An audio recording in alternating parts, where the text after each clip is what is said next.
हाय, hello, नमस्कार मंडळी. कशा आहात? मजेत ना? तर असेच मजेत राहा आणि माझे नवनवीन छान छान रेसिपीज व्हिडिओ पाहत राहा.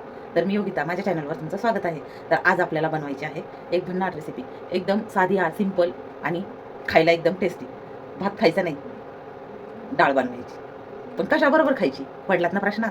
मग चला, काय बनवायचं आहे आपल्याला? तर मग हो, चॅनलवर जर नवीन असाल तर चॅनलला सबस्क्राईब करायचंय, व्हिडिओ लाईक करायचंय आणि छान छान कमेंट टाकायच्यात, जेणेकरून मी तुमच्यासाठी असेच नवनवीन छान छान रेसिपीज घेऊन येईन. तर चला, करूया आपल्या रेसिपीला सुरुवात. मग आपल्याला बनवायच्या आहेत वरणातल्या चकल्या. तर मग त्यासाठी घेतलेलं आहे 1 वाटी तुरीची डाळ आणि त्याच मापाने याच वाटीने घेतलेली आहे मुगाची डाळ. दोन्ही डाळींचं मिक्स वरण छान लागतं, कारण नुसतं तुरीच्या डाळीचं जर वरण केलं तर पित्त होतं आणि कुणाकुणाला ते नुसती तुरीची डाळ खाणं सहन होत नाही. म्हणून मग तुरीची आणि मुगाची डाळ मिक्स आपल्याला वाटीच्या मापाने मोजून घ्यायची आहे, किंवा तुम्हाला जेवढं आवडेल तेवढं, पण दोन्ही डाळी समप्रमाणात घ्यायच्या. आणि आता ही डाळ शिजवण्यासाठी आपल्याला पाणी गरम लागणार आहे. थंड पाण्यामध्ये लवकर डाळ शिजत नाही, म्हणून मग पाणी गरम करायचंय. तर मग पाणी गरम करण्यासाठी मी घेतलेले आहे 3 तांबे पाणी. ठेवण्यासाठी घेतलंय 3 तांबे पाणी. आता हे पाणी अगोदर उकळी येऊस तोपर्यंत चांगलं कडकडीत गरम करून घ्यायचंय. त्याला त्याला चांगली उकळी काढून घ्यायची पाण्यात. मग तोपर्यंत आता करायचंय काय, 2 लसणाचे कांडे घेतले, ते सोलून घ्यायचे.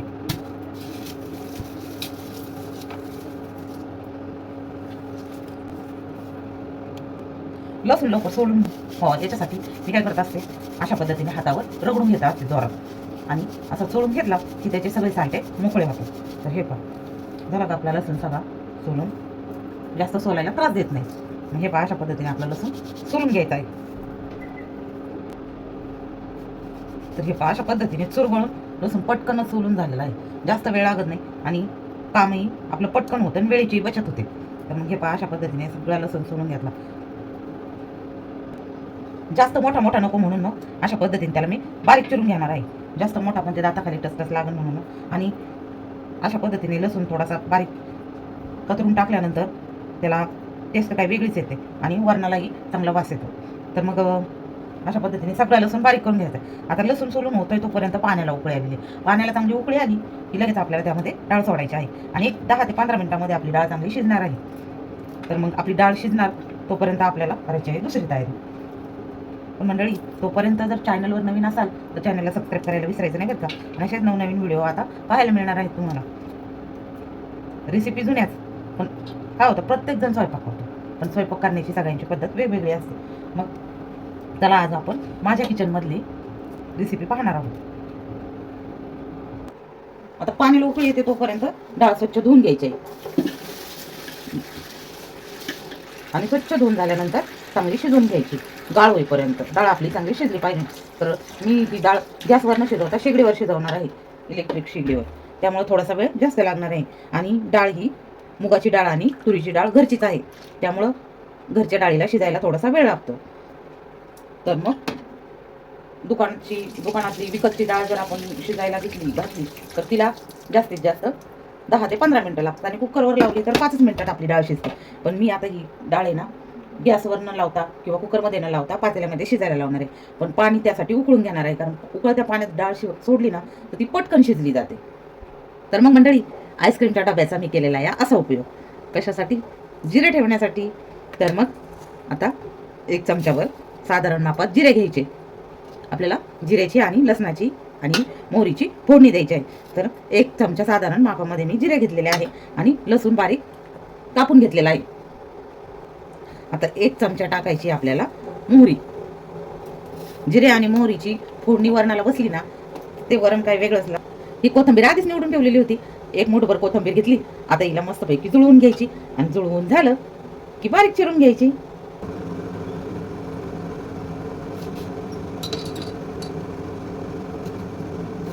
आपलं हे बाकीचं काम होतंय.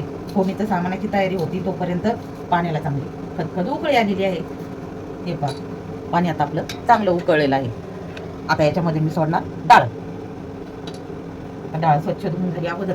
तर ही डाळ एक 10 मिनिटं आपल्याला चांगली शिजून घ्यायची आहे. 10 ते 15 मिनिटांमध्ये डाळ शिजणार आहे आपली चांगली. कुकरमध्ये लावली असती ना तर ती 5 मिनिटात शिजली असती.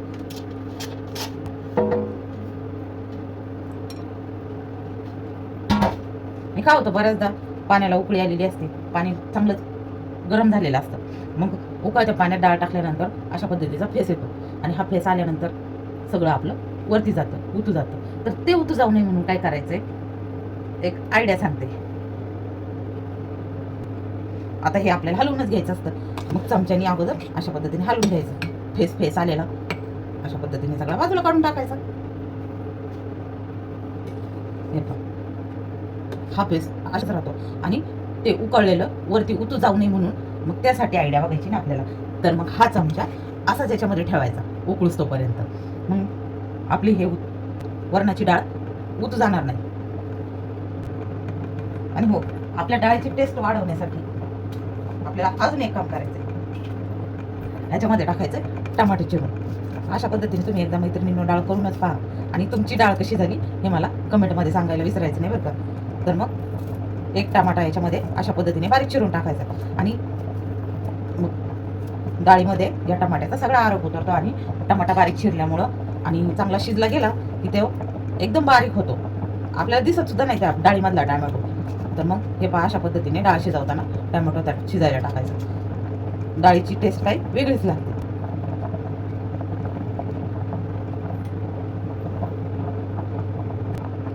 हे पहा, चमचा काढल्यानंतर आपली डाळ भस्कन वरती येणार आहे आणि उकळी आल्यामुळं हा फेस सारखा तयार होणार आणि तो खाली पडणार पातेल्याच्या. त्यामुळं हा चमचा याच्यात टाकला ना, ती डाळ आपली उतू जाणार नाही आणि व्यवस्थित शिजणार. तर मग मैत्रिणींनो, कसा वाटला उपाय ही मला कमेंटमध्ये सांगायचं बरं का. आता आपली डाळ शिजते तोपर्यंत आपल्याला घ्यायचं पीठ मळून. चकल्या बनवायच्यात ना त्याच्यासाठी. मग आता पीठ मळताना सुरुवातीला मीठ टाकायचं थोडंसं आणि मग पीठ चाळून घ्यायचं पाण्यात मीठ टाकायचं. त्यामुळं सगळ्या पिठात पटकन मीठ मिक्स होतं. एक 5 ते 6 चपात्या होतील अशा पद्धतीने पीठ मळून घ्यायचं आहे. चकल्यासाठी 5 ते 6 चपात्या भरपूर झाल्या. जसं जसं पाणी लागत तसं थोडं थोडं पाणी टाकायचं. जास्त पाणी बसकन पडलं की ते पीठ पातळ होण्याची शक्यता असते. त्याच्यामुळे ना जसं पाणी लागत तसं. आणि हो, चकल्या बनवण्यासाठी पीठ घट्ट मळायचं बरं का. आपण चपातीसाठी कसं पीठ थोडं लूज मळतो, थोडं पातळ मळतो, पण चकल्या बनवण्यासाठी पीठ थोडं घट्ट मळायचं जेणेकरून ते पोळपाटाला कापताना चिकटणार नाही. तर विभार उंडा मळून घेतलेला आहे, जास्त पातळ केला नाही, कारण पातळ केला की चपाती पोळपाटाला चिकटून बसते. म्हणून थोडासा निभार घेतला आणि अशा पद्धतीने मळून घेतलाय. आता हा पिठाचा उंडा आपल्याला एक 5 मिनिट भिजून द्यायचा आहे. हे पीठ असंच ठेवायचं आहे. आता डाळ आपली चांगली शिजलेली आहे. 10 ते 15 मिनिटातच आपली डाळ चांगली शिजलेली आहे, कारण लाईट फुल असली की शेगडी फास्ट उकळी येते. तर मग 10 ते 15 मिनिटं आपली डाळ चांगली शिजली. आता या डाळीला द्यायची आहे आपल्याला फोडणी. नॉर्मल आपण वरणाला फोडणी देतो ना त्या पद्धतीने फोडणी द्यायची, पण त्यापेक्षा वेगळ्या पद्धतीने. म्हणजे वरतून जर फोडणी दिली ना तर डाळी दिसायलाही भारी दिसते आणि खायलाही खूप भारी लागते. तर मग चला आता फोडणी देऊ कशी द्यायची ते पाहूया. मग आता उकळलेली डाळ बाजूला काढून ठेवते. आता या शेगडीवर लागतं स्टीलचंच पातेलं, त्याच्यामुळं फोडणीच्या पळीमध्ये तर मला काही फोडणी देता येणार नाही, फोडणी देण्याच्या भांड्यामध्ये. म्हणून मग मी आता ह्या छोट्या पातेल्यामध्ये डाळीला फोडणी देणार आहे. तर मग सुरुवातीला फोडणी द्यायची म्हणून जास्त जळू नये किंवा हे होऊन पटकन गरम होऊ नये म्हणून, कारण लाईट फुल होती त्यामुळे पातेलं पटकनच गरम झालं. मग आता 3 ते 4 चमचे मी तेल घेतलेलं आहे, कारण माझी पोळी आहे छोटी म्हणून मग मी 4 चमचे तेल घेतलेलं आहे. तसं पाहायला 2 चमचेच भरपूर होतं, पण पोळी छोटी असल्यामुळे मी 3-4 चमचे तेल घेतलेलं आहे. आणि आता सुरुवातीला टाकायचं आहे लसूण. बारीक केलेला लसूण आपल्याला फोडणीला टाकायचा आणि त्याला चांगला लालसर रंग येऊपर्यंत सारखं हलवत राहायचं आहे, कारण मग फोडणी चांगली बसणार आहे. लसूण टाकल्याबरोबर फोडणीचा सुगंध एकदमच भारी सुटला. मग आता हे अशा पद्धतीने थोडासा गॅस शेगडी फुल केली आणि लसणाला मस्तपैकी लालसर रंग येईपर्यंत सुरुवातीला तळून घ्यायचं आहे. तर आता लसूण तळून होते.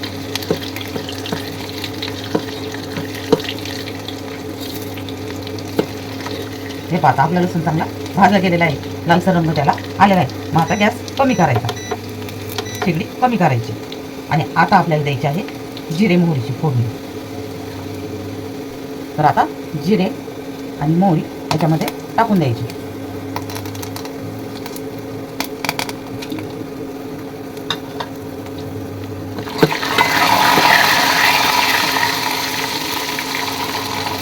आणि सगळ्यात शेवटी टाकायची आपल्याला थोडीशी कोथिंबीर तेलामध्ये तळून घ्यायची आणि वरतून ही शिल्लक कोथिंबीर वरतून डाळीमध्ये टाकायची आहे. तर आता आपली ही फोडणी तयार झालेली आहे. मस्तपैकी लसणाचा मोहरीचा जिऱ्याचा वास सुटलेला आहे. तर हे पहा आता ही तयार फोडणी आपल्याला डाळीमध्ये उकळलेल्या टाकायची आहे. तर मग आता ही फोडणी बाजूला काढून घेते आणि आपली डाळ उकळायला ठेवायची.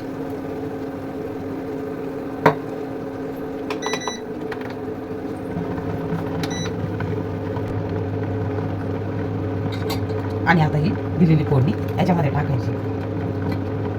एकदमच भारी दिसतं, दिसायलाही भारी आणि खायलाही खूप टेस्टी. आणि त्यात चांगला भाजला गेलेला तेलात लसूण तो खूपच भारी लागतो खायला. तर आता तेलकट असल्यामुळं हे याच्यामध्ये टाकून मी अशा पद्धतीने सगळं फोडणीचं मटेरियल आपलं डाळीमध्ये काढून घेणार आहे. आता याच्यामध्ये आपल्याला टाकायचं आहे हळद. हळद मी तेलामध्ये मुद्दाम टाकली नाही, कारण तेलामध्ये हळद टाकली की फोडणीच्या तिथे थोडंसं कडसर लागतं, म्हणून हळद आपण डाळीमध्ये. तर मग आता डाळीमध्ये टाकायची आहे 1 चमचा हळद.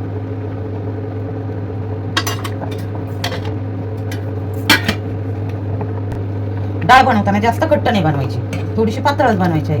हे पहा अशा पद्धतीने, यापेक्षा पातळ म्हटलं तरी चालेल, पण अशा पद्धतीने डाळ घट्ट बनवायची आहे. कारण आता डाळ पण शिजलेली आहे आणि आता आपल्याला याच्यात चकल्या सोडायच्या आहेत. चकल्या सोडण्यासाठी 5 मिनिटं शिजण्यासाठी लागणार आहेत, म्हणून मग डाळ थोडीशी पातळ ठेवायची, म्हणजे ती चकल्या सोडल्यानंतर ऑटोमॅटिक घट्ट होणारच आहे. आता मेन म्हणजे आपल्याकडून राहिलंय टाकायचं मीठ. तर मीठ टाकायचं आहे आपल्याला चवीनुसार. तर माझ्याकडं हा चमचा आहे, या चमच्याने मी 1 चमचा 1 ते 1.5 चमचा मीठ टाकलेलं आहे. 1.5 चमचा मीठ टाकलं. आता आपली डाळ चांगली हलवून घ्यायची. आणि आता आपल्याला चकल्या बनवण्यासाठी लाटायच्या आहेत चपात्या. तर आता चपातीचा उंडा घेतला आणि आता हा लाटून घ्यायचा आहे. जास्त चपातीप्रमाणे पातळी लाटायचं नाही, थोडंसं जाडसर ठेवायचं. आणि आपण चपाती बनवताना कशी घडी घालतो तशी घडी घालायची पण काही गरज नाही. तर हे पहा अशा पद्धतीने मग चपाती लाटून घ्यायची.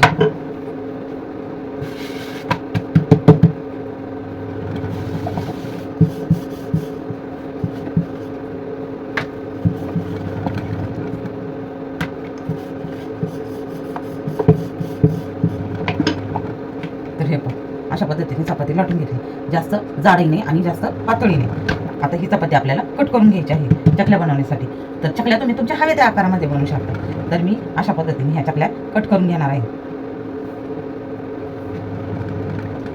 आपण कापणी बनवतो, शंकरपाळे बनवतो, त्या पद्धतीने चकल्या कट करून घ्यायच्यात. फक्त आकार थोडासा मोठा ठेवायचा, कारण शंकरपाळे कापताना आपण बारीक छोटे छोटे कापतो आणि ह्या चकल्या थोड्या मोठ्या मोठ्या आकाराच्या कापायच्या आहेत. तर हे पहा अशा पद्धतीने चौकोनी चकल्या मी कापून घेतलेल्या आहेत. आता ह्या आपल्याला अशा पद्धतीने सगळ्या कापलेल्या चकल्या डाळीमध्ये सोडायच्या आहेत आणि 10 ते 15 मिनिटं आपल्याला ह्या डाळीमध्ये अशाच पद्धतीने शिजून द्यायच्या आहेत. तर आता ह्या कट केलेल्या सगळ्या चकल्या मी अशा पद्धतीने डाळीमध्ये सोडणार आहे.